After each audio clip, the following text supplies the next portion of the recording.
Dans cette vidéo, je vais te partager un savoir que tu ne trouveras jamais gratuitement sur YouTube. Étape par étape, je vais t'expliquer précisément la manière dont tu dois trader durant la session de New York, qui est la session durant laquelle tu vas pouvoir réaliser le plus de profit en trading ICT SMC à condition de maîtriser un certain nombre de concepts que l'on va voir aujourd'hui et que la plupart des débutants ignore totalement. Donc, reste bien jusqu'à la fin, n'hésite pas à prendre des notes, c'est parti. Donc, aujourd'hui, on va parler de la session de New York, quelles sont ses caractéristiques et comment en tirer profit dans notre trading. Déjà, la première chose à savoir, c'est que contrairement à celle de Londres, la session de New York ne va pas nous imposer une fenêtre de tir à niveau horaire strict à respecter. On va avoir plus de liberté à ce niveau-là, car le marché peut nous former une occasion en début de session, autant qu'en milieu, fin de session. Pour ce qui est des horaires, justement, la session de New York commence officiellement à 14h heure française et finit à 23h. Maintenant, nous, ce qui va nous intéresser, c'est d'être présent à partir de 13h, car d'expérience, on peut très régulièrement avoir un beau point d'entrée entre 13 et 14, et de rester jusqu'à 17h grand maximum, car au-delà, ça nous intéressera plus de rentrer en position, au vu que la volatilité va drastiquement chuter. Ok ?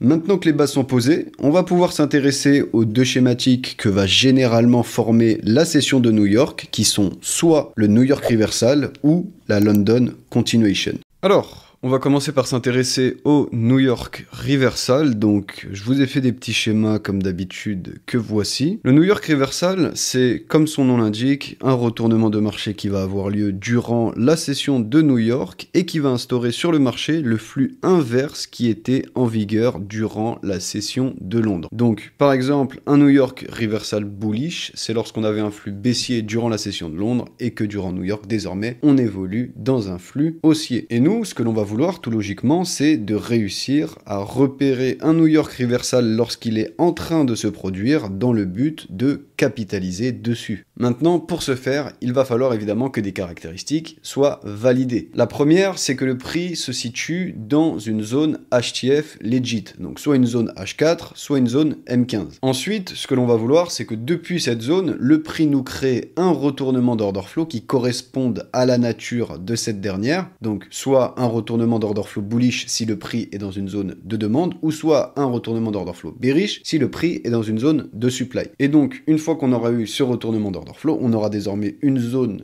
d'intérêt dans laquelle on va tenter de capitaliser sur le New York Reversal. Donc jusque-là, classique, rien de bien compliqué. Maintenant, un aspect très important sur lequel on va devoir porter notre attention, c'est justement la session de Londres du jour en question. Car ce que l'on va pouvoir remarquer, c'est que lorsqu'un New York Reversal se produit, la session de Londres qui l'a précédé va avoir pour habitude d'être très volatile et linéaire. Comme si le prix avait vraiment l'intention de rejoindre une zone en particulier pour justement y créer durant l'après-midi un retournement de marché. On va tout de suite passer devant les graphiques et vous allez voir que c'est très clair. Donc, voici un exemple de New York Reversal qui s'est produit le mois dernier sur le GBP/USD. Première étape, comme je viens de vous le dire sur la partie schématique, il faut prêter attention à l'attitude du prix durant la session de Londres. Et comme on pouvait le voir ici, on avait eu ce jour-là une session de Londres clairement à sens unique, représentée par cette impulsion haussière. Cette impulsion, elle avait créé deux choses. Premièrement, la saisie de cette piscine de liquidité. Et deuxièmement, elle avait permis au prix de rejoindre une zone de supply M15 unmitigate, pile pour le début de la session de New York. Rappelez-vous de ce que je vous ai dit juste avant sur les schémas. Lorsqu'un New York Reversal se produit, on a en général en amont eu une session de Londres très volatile qui pousse le prix à rejoindre une zone dans laquelle on va pouvoir s'attendre à un retournement de marché plus tard dans l'après-midi. Et là, c'est exactement ce que l'on a. On va donc poursuivre notre analyse. Désormais, il est 14h, la session de New York a commencé.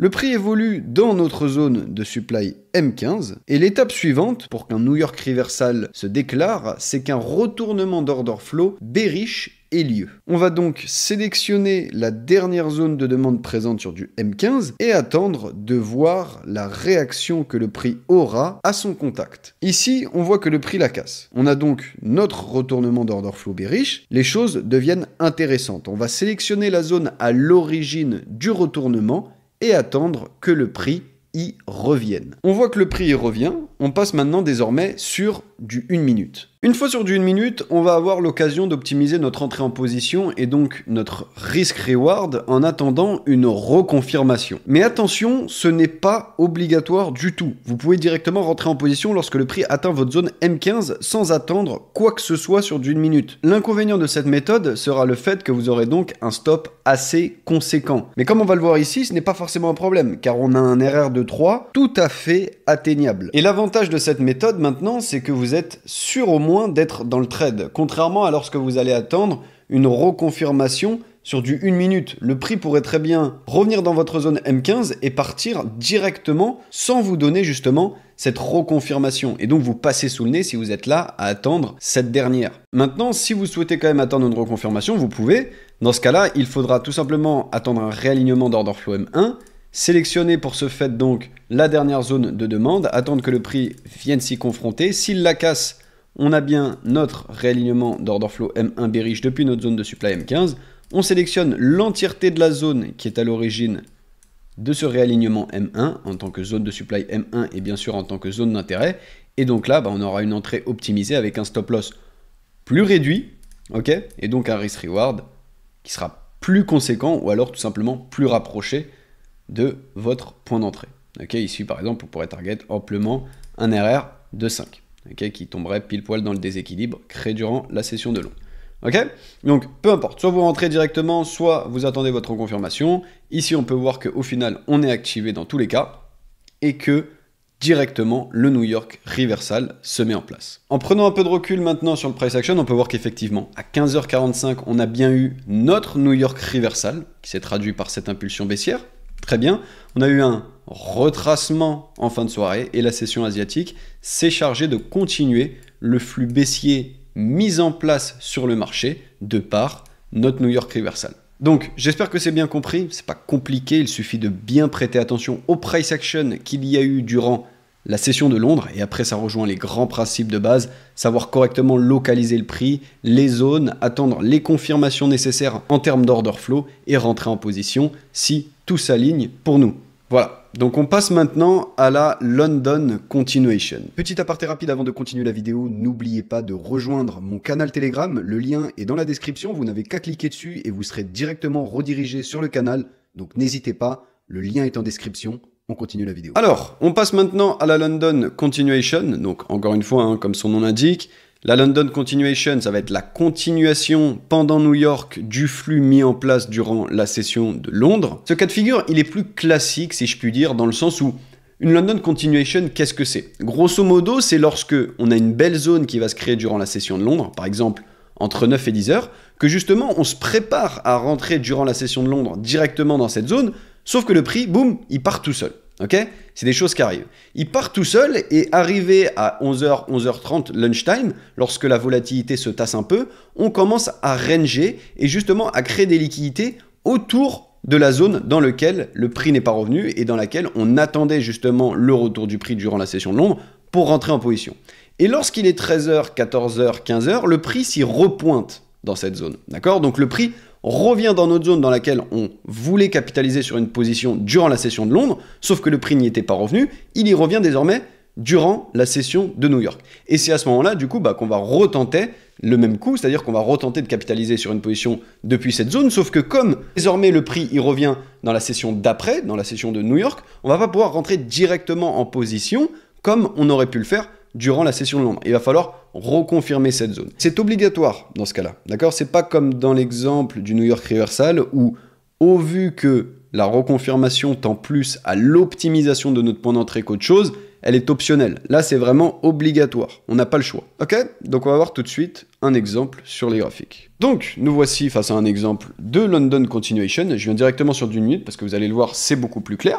Donc, London Continuation, comme je vous l'ai dit, ça va être une zone qui a été laissée vierge durant la session de Londres et dans laquelle le prix revient durant la session de New York, après avoir, c'est important, créé des liquidités entre 11h et midi, enfin à la fin de la session de Londres, avant que la session de New York commence, on ait quand même des liquidités qui justement soient stockées en dessous de la zone et qui soient disponibles pour justement continuer le mouvement durant la session de New York. Donc ici, comme vous pouvez le voir, la session de Londres avait commencé ce jour-là à ce niveau. On a eu cette première impulsion, mitigation de cette zone de supply, impulsion baissière ici, d'accord, entre 9 et 10, classique. La session de Londres a commencé, elle est à son pic, à son prime.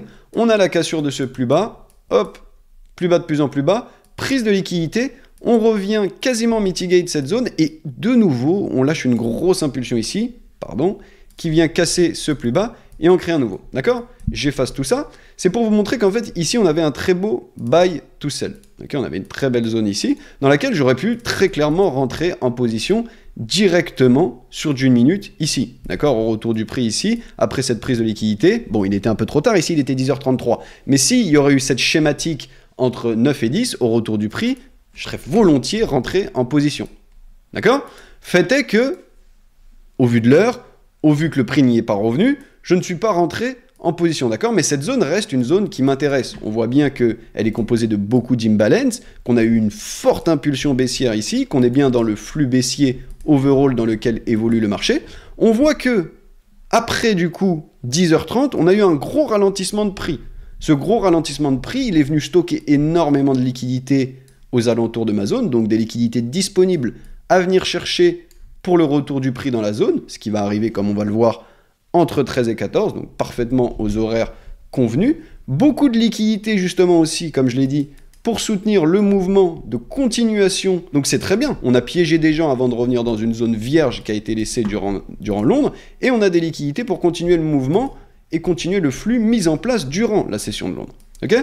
Donc, une fois que le prix revient dans cette zone, comme je l'ai dit, ce que je vais attendre, c'est une confirmation. C'est nécessaire. Je ne peux pas rentrer directement en position comme ça serait trop risqué. Donc, je vais attendre mon réalignement d'order flow M1. Pour ce faire, je vais attendre donc la cassure de la dernière zone de demande présente sur d'une minute. Hop, j'ai mon réalignement. Super. J'ai donc une zone dans laquelle je vais pouvoir rentrer en position. Cette zone, je le répète encore une fois, hein, c'est l'entièreté des bougies qui précèdent la cassure de la zone de demande M1. Hop, j'ai ma zone donc de supply. Ici, je vois que j'ai d'ores et déjà une prise de liquidité avant le retour dans ma zone. Donc c'est très bien.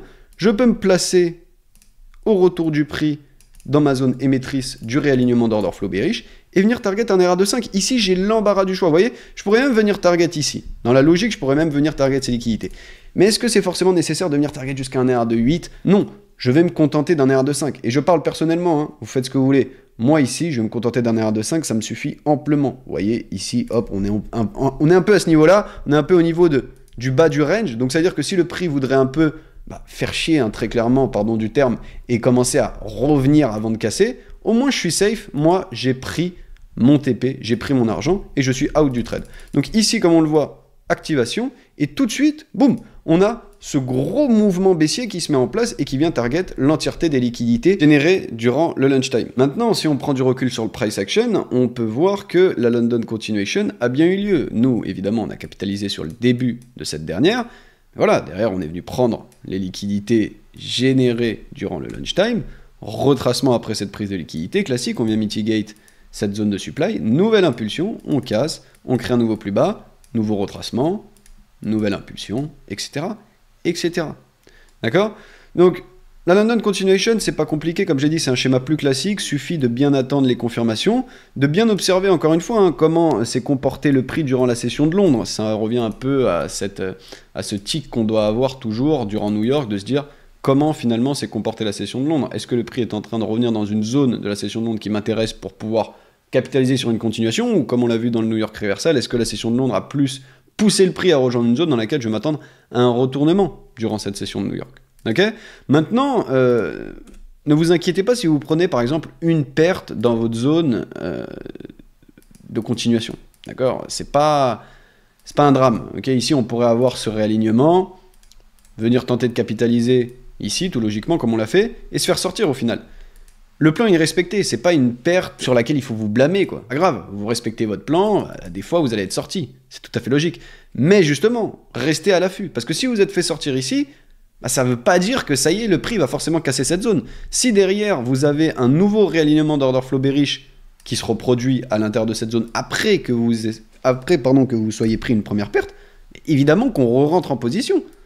D'accord? Et si on se prend une deuxième perte, bah c'est pas grave.